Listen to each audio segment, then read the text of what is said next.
It's past 7. Raees Khan with you this evening on your South Asian programme. It's almost halfway through Ramadan.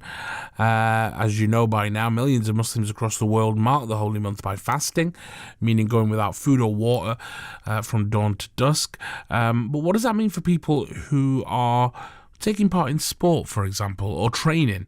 Well, let's speak to Sahir Ahmed Evans, who is a health and wellness coach.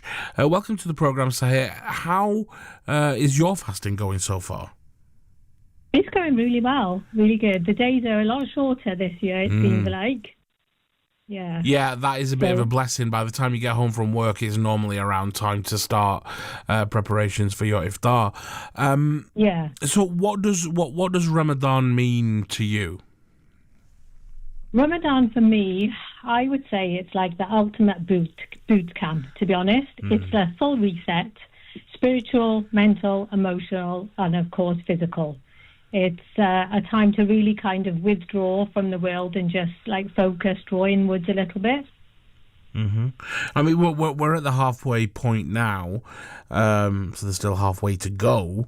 Are you getting tired, or are you managing to keep your energy levels up? Yeah, I think that the midpoint can be a little bit of a slump because you're not quite getting to the end, but you've done quite a few. So it can be like a little bit of a motivational dip, to be honest. So it's just like trying to focus on things to keep you energized, making sure you're moving your body throughout the day. It gets the blood flowing, keeping your energy up, trying to make sure you actually get enough sleep. Whether you break up that sleep, but trying to focus on a bit of sleep. Yeah. And then before you... Sorry. No, go. And before you know it, then you're into the 10 days and it's like countdown and, it's almost over. Yeah. Very quick. Totally. I mean, a lot of people have trouble with kind of the change to the routine, whether that be with sleep or, in this particular case, with the physical activity. There are people who have a routine outside of Ramadan where they go to the gym or they train or they go for a run or whatever. Then Ramadan comes along and a lot of people assume that's going to mean that they now can't train. Do you exercise? Do you recommend exercise during Ramadan? And if so, like, when's the best time to do it? Do you do it after iftar? Do you do it just before? It's kind of a bit of a minefield. Yeah, it is. But definitely, yes, exercise in Ramadan. Modify if you need to, so maybe you'd have to bring it down to a bit more moderate and less intense exercise. And some people like to not change their routine at all. They just carry on their same time, they like creatures of habit, basically.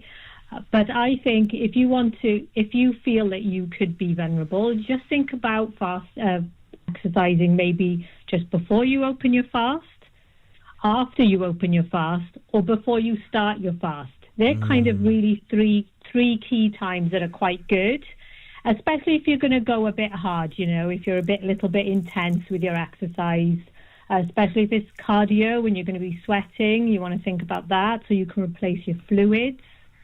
But otherwise, if you're going to be moderate and you're going to tailor it down a little bit, I think during the fasting day is fine as well.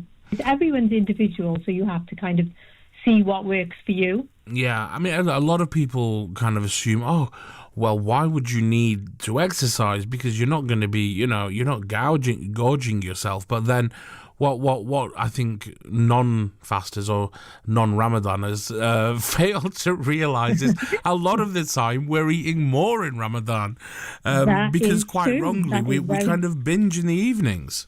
Yeah, that honestly, I when you think about, maybe losing weight, I know a lot of people who gain a little bit of weight in Ramadan, because obviously you're not eating all day and then they will maybe have a big heavy meal, and there's lots of sweets that go around in Ramadan. Everybody's baking and making things with cream and honey and, syrup and that kind of thing. And lots of fried food as well. Lots of fried food is quite common in Asian culture.